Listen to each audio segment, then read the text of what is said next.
All right, so I wanted to talk about OKC and the Boston Celtics. Watched their game night before last.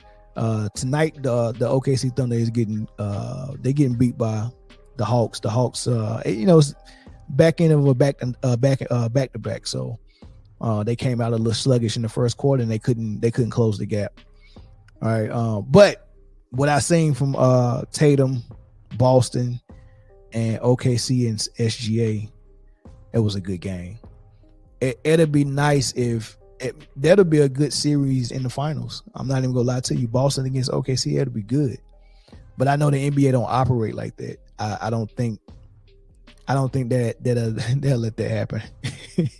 I don't think they'll let that happen, man. But that was a good game. It was a good series. It'll be a good series. But I was watching it and I'm super impressed by SG. I was already impressed, but let me tell you what I witnessed last night as he last night as he went for 36 points. The Boston Celtics was trying different defenses and different players on him. I seen him take the challenge of everybody who jumped on him. Drew Holiday, great defender, always in the talks for first, second team, all defense and defensive player of the year. And he guards people all the way from Steph to KD. He guard them big and small, tall and short. And he does well. He had no answer for SGA last night. He jumped out on SGA. The way SGA was blowing by these boys was unreal. Jaylen Brown, another great defender. He tried it. Dog food. Jason Tatum was on him.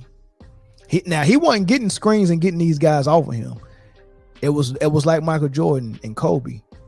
Whoever stepped in front of me, I'm an equal opportunity scorer. Anybody can get it. Jason Tatum, buckets. Derek White, another great defender. Barbecue chicken. This reminds me of Kobe and you know, Kobe wasn't the type of dude that was like, oh man, Kawhi guard me. Come set this screen so I can get a switch. Nah, Kobe accepted the challenge. I don't care who. Oh, you said you're a Kobe stopper? I'm going to show you ain't no Kobe stopper. And he go give it to you. That's what SGA was doing. It was smooth. He was out there. It was dog food everywhere, man. And dude was balling, man. And the game came down to the wire toward the end. Everybody was making big shots. Boston played well too. Jason Tatum played well as well. But I say all this to say that I better not see Luka on first team all NBA again. I mean, come on, they play the same position as point guard. We've got to stop doing this. We've got to start going with these triple doubles, man. Like, the game is more than about a triple double. We got to stop falling in love with the people who stuff in the stat sheets. Everybody don't play a style of basketball where you're gonna be able to sag on defense and track down long rebounds off of missed threes, and then play point guard and get all the assists while your team is 25th in assists for the league, and then jack up 30 shots a game to make sure you get your 30 points. Right? Everybody's not doing it. Everybody's playing a different type of game, and what SGA is playing is master level basketball. I think what Luka is doing, I think playing point guard and being a primary scorer is low level basketball. That's why it's hard to win that way. If you go and look at every star or superstar who has played the role of primary scorer and primary distributor, if you look at all of them, if they played point guard and they was the primary scorer, those teams struggled once they got to the playoffs. Houston Rockets with James Harden, Westbrook with OKC, LeBron James with Cleveland until he made a super team in Miami and it kind of worked.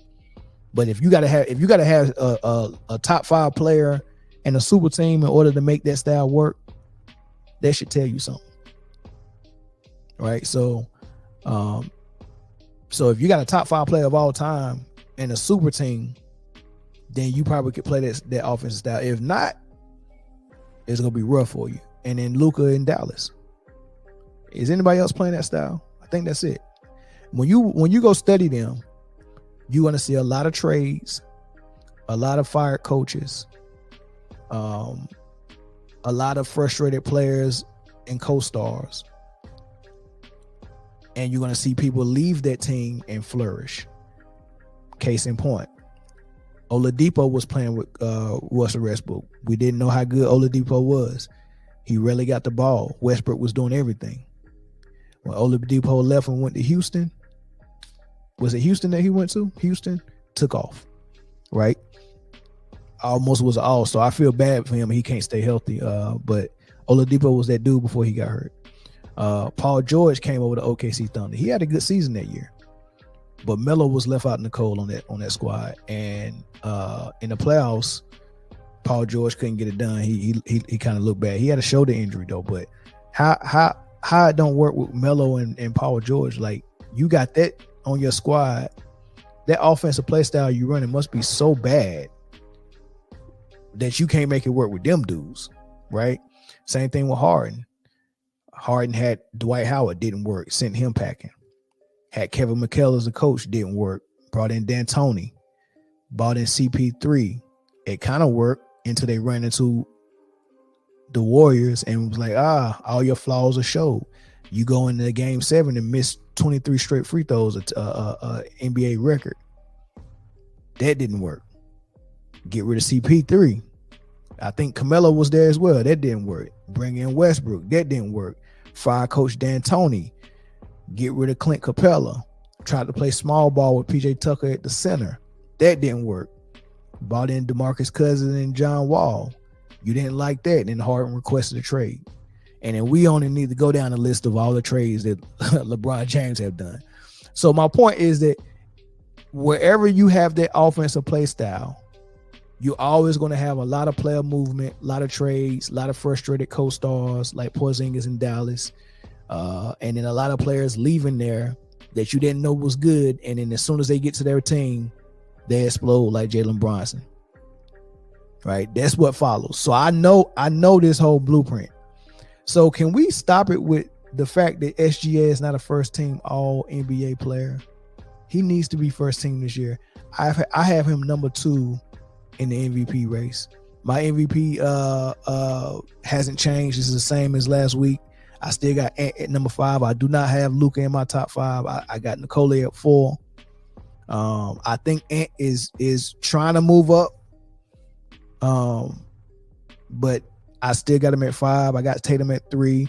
I mean, for Anthony Edwards in Minnesota to have the second best record in the league and the number 1 rated defense in the league, how you not have, and for what Anthony Edwards means to that team, how you not have him in the MVP race, right? So, like I said, people fall in love with the triple-double, and here it is. Luka is number 7 in the West, not number 7 overall. He's number 7 in the West, which means if you put all the teams together, he's probably 10 or 12. Right? So we go reward a number 7 team led by Luka, all because he's averaging close to a triple-double. I don't understand that. Then you got the team with the number 2 record and the number 1 rated defense, and he's not in the MVP discussion, right? So I got Edwards 5, Nikola Jokic, self-explanatory at 4. Tatum, number 1 record in the league, undefeated at home, number 2 rated defense overall. And all these guys that's on this list play both ends of the floor exceptionally well, except Nikola Jokic. He's playing average defense, but at least it's not below average. It used to be below average. Now he's playing decent defense. I like it, but these other dudes are elite. Joel Embiid, elite on defense. SGA, elite. What I seen in that OKC game was SGA and Tatum guarding each other, not shying away from the moment, right? But yeah, elite SGA on defense. Tatum elite on defense. Edwards elite on defense. Man, that is a phenomenal top 5 for MVP.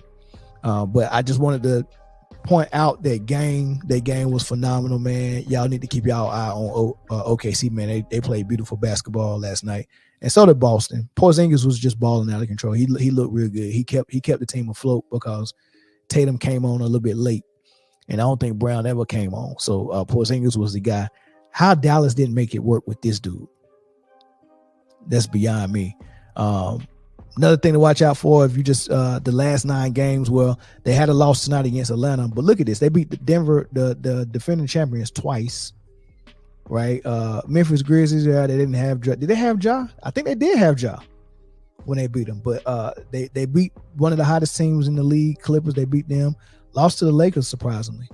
All right. Beat the T-Wolves, who was a top team. Beat the Knicks, Celtics, and Brooklyn. This was a good stretch for them, a real good stretch. So I just wanted to show them some love on that, man. And that's it, man. I'll catch y'all next. Y'all let me know what y'all think about OKC in the comment section.